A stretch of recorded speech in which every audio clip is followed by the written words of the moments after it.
ছিল, তোমার খুব কপাল ভালো, তাই গাড়ি তোমার হলো। সালা বাছাই পড়া মাল। এদিকে আয়। তুই না ঢাকা গেছিলিস, ঢাকা যেয়ে কি কি দেখলি রে? আরে ঢাকায় যে তো অনেক কিছুই দেখছি, কিন্তু কয়েকটা মেয়ের কাছে চড় খাইছি। কেন? আরে আমি শুধু বলেছি আপনাদের ঢাকা জায়গাটা অনেক সুন্দর। ভাবি একটা কথা জিজ্ঞেস করবো, কিছু মনে করবেন না তো? মনে করার কি আছে, দেওয়াররা ভাবিকের কাছে সবকিছু জানতে পারে। আচ্ছা, আপনাদের তো নতুন বিয়ে হয়েছে তাই না? হ্যাঁ, বিয়ে হইছে 3 মাস হইলো। তা ভাই হানিমুনে কোথায় নিয়ে গেছিল? বেডরুমে। তোমাদের মেয়ে ছেলেদের বাজে একটা স্বভাব আছে। একদম বাজে কথা বলবা না। কি বাজে স্বভাব দেখছো তুমি? তোমার শাড়ি তোমার মাকে পরতে দিছো কেন? আমার শাড়ি মা পরছে, তাতে কি এমন ক্ষতি হয়েছে? মাঝে মাঝে আমি বাইরের থেকে হঠাৎ করে তোমার সাথে কি করি? পিছন থেকে জড়ায় ধরো। এই কি করছো তুমি?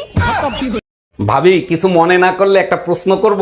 ভাবিরা কখনো কোনো কিছু মনে করে না, জিজ্ঞেস করেন। একটা হাতির সামনে একটা উলঙ্গ লোক দাঁড়ায় আছে, হাতিটা ওই লোকরে কি প্রশ্ন করতে পারে? আপনাকে দেখে মনে হচ্ছে জানোয়ার আর মানুষের ভিতরে কোনো পার্থক্য নাই। না ভাবি, হয় নাই। এই তুমি এটা কিসের ওষুধ আনছো? ওই ওষুধ খাইলে শরীরের ওজন কমে। এই ওষুধ খেয়ে আমার মুখে ঘা হয়ে গেছে, এখন আমি খাবার খাবো কেমনে? আরে বোকা, খাবার কম খাবা তারপরেই তো ওজন কমবে। এই ওষুধ তোর 14 গোষ্ঠীরে খাওয়াবো। হ্যাঁ বলো। বলো তো আটি, আটি। তোমার বোন একটা পাটি। এই শোনো শোনো, বলো। বলো কাঁটা। কাটা। তোমার দাদা একটা কাঁটা।